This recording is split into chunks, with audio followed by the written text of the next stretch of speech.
Bonjour mes amis, c'est Rex Kabongo. Encore une fois, je suis avec vous. Je voulais tout simplement discuter avec les amis qui me suivent, bien sûr, et quiconque voudrait bien aussi me suivre. Ce qui se passe en République démocratique du Congo nécessite vraiment que chaque jeune, chaque personne congolais ou congolaise reste éveillée. La résilience que le chef de l'État a démontrée dans cette situation de la guerre à l'Est doit rester un exemple pour tous les Congolais. Nous sommes un pays grand, un pays rempli de culture, un peuple rempli de la générosité. On ne peut pas nous taxer à des choses que nous n'avons jamais fait. Mais quand cela me tienne, je suis en train de réveiller l'esprit de quelqu'un pour dire que si le chef de l'État a démontré aux yeux de tout le monde qu'il était constant à ce qu'il était en train de dire concernant la liberté et la paix de Congolais, nous devons suivre cet exemple. Il avait dit, je ne négocierai jamais avec les pantins et je négocierai moins avec les marionnettes. Je négocierai avec leurs maîtres, leurs patrons. Je rencontrerai Kagame. On a tout naïe question. Lui poser la question, qu'est-ce que tu veux avec mon pays? Qu'est-ce que mon peuple t'a fait pour les exterminer de cette manière que tu es en train de le faire? La diplomatie ou la sagesse stoïcienne veut que vous terrassiez ou bien vaincre son ennemi sans pourtant lui faire la guerre avec des armes. J'ai comme l'impression que nous oublions vite des choses. Félix Tshisekedi a hérité génétiquement la stratégie ou les stratégies de son père en combattant sans les armes. C'est un spécialiste en diplomatie. Il a démontré cela. Les aigris politiciens, les immatures politiciens congolais, qui ne veulent pas croire et accepter effectivement que ce fils de pays, cette élite, a fait preuve d'un combat face du monde et il a gagné.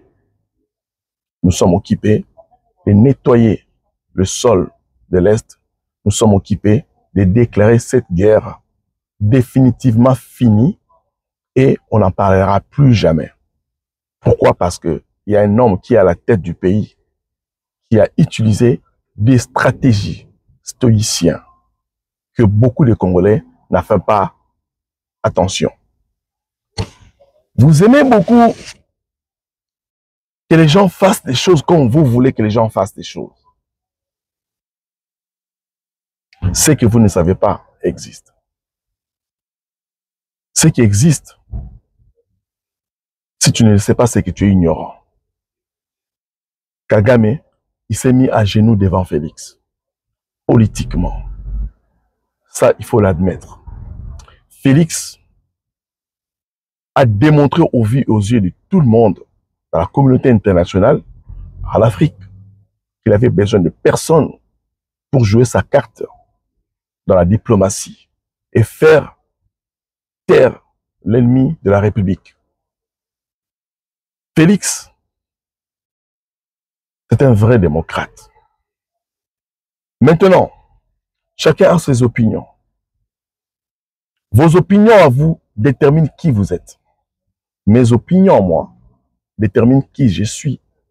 Je ne suis pas en train de faire la politique des insultes, ni la politique de belgérant, mais je suis en train de faire une politique saine et propre par rapport à ce que je sais, par rapport à ce que je vais apporter dans mon pays et à mon peuple.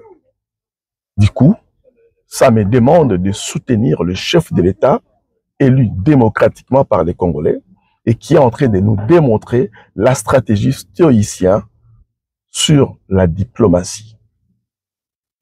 Kagame avait dit, ce n'est pas moi qui attaque la RDC, je ne suis pour rien. M23, je ne connais pas.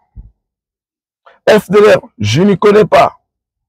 Tout le monde sont sortis parce que Félix utilisait des cartes rarement utilisées autrefois sur le terrain. Kabila ne parlait pas, il a parlé. Moïse Katumbi s'est relié derrière Kagame. Les jeunes Congolais, croyez-moi, mes amis, ne faites plus confiance aux politiciens congolais, surtout ceux qui se disent de l'opposition. Ce sont des traîtres. Depuis que cette situation a dégénéré, personne parlait. Personne a apporté une parole fortifiant le pays. Ils se sont tous cachés. Et alors, même Fayoulou, qu'on pensait qu'il était vraiment un vrai Congolais qui poussait, qui demandait même à Félix de négocier d'après la démarche ou les démarches de la Senko. Et pourtant, le chef de l'État est resté dans sa position jusqu'à ce qu'il a parlé avec le patron de la M23 et il lui a fait admettre, effectivement, c'est lui qui était et qu'il est derrière cette guerre. Si Kagame n'était pas derrière cette guerre, pourquoi il a accepté les cessez-les-feux?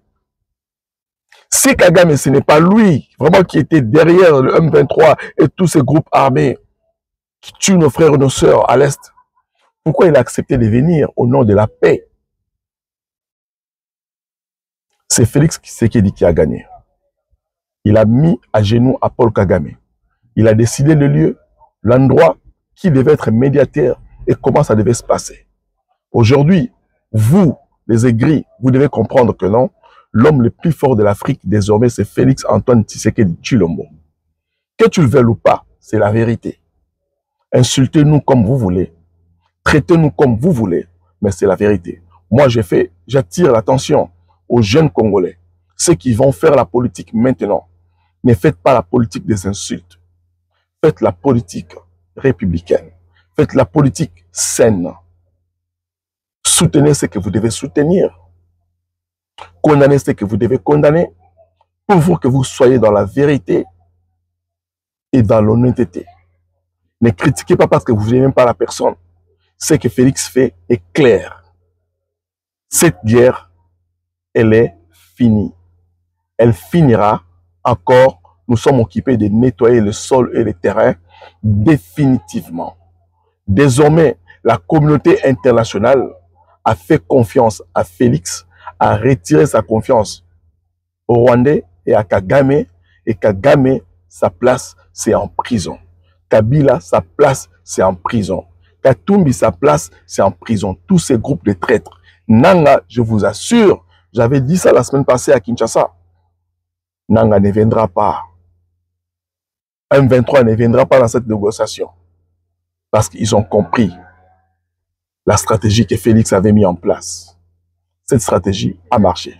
Chef de l'État, félicitations. Nous sommes tous derrière toi.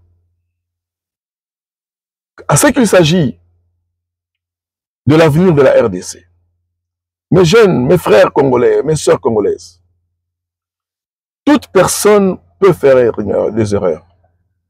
Toute personne peut commettre des erreurs, des fautes. On a tous le droit de faire des erreurs et de réparer. Le chef de l'État, c'est vrai qu'il avait commis certaines erreurs, telles que collaborer avec le FCC, collaborer avec Kagame autrefois, faire confiance à 100% à l'Union sacrée, qui est composée des traîtres et des voleurs. Mais maintenant, il a compris. Nous devons le faire de nouveau confiance. Parce que la seule personne qui détient maintenant la confiance de la communauté internationale, ça s'appelle Félix Antoine Tshisekedi Tshilombo. Ceux qui sont en train de rêver que vous allez prendre le pouvoir, ce n'est pas mal. Continuez à rêver. nous vous encourageons de continuer à rêver. Peut-être que ça pourrait arriver dans vos rêves. Quand vous allez vous réveiller, vous allez trouver que c'est toujours Félix qui est au pouvoir. Quant à moi, je peux vous dire une chose. Le succès a toujours été combattu.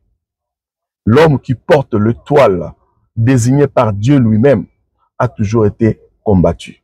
Le vrai président de l'Afrique, dans un pays en Afrique, qui n'est pas aimé par les multinationalistes et les Occidentaux, c'est celui-là qui est le meilleur président pour son peuple. C'est lui qui m'a écouté, c'est bien. C'est lui qui ne m'a pas non plus écouté. C'est son opinion, mais ton opinion détermine qui tu es. N'oubliez pas, votre décision d'aujourd'hui déterminera ton avenir de demain. À très bientôt.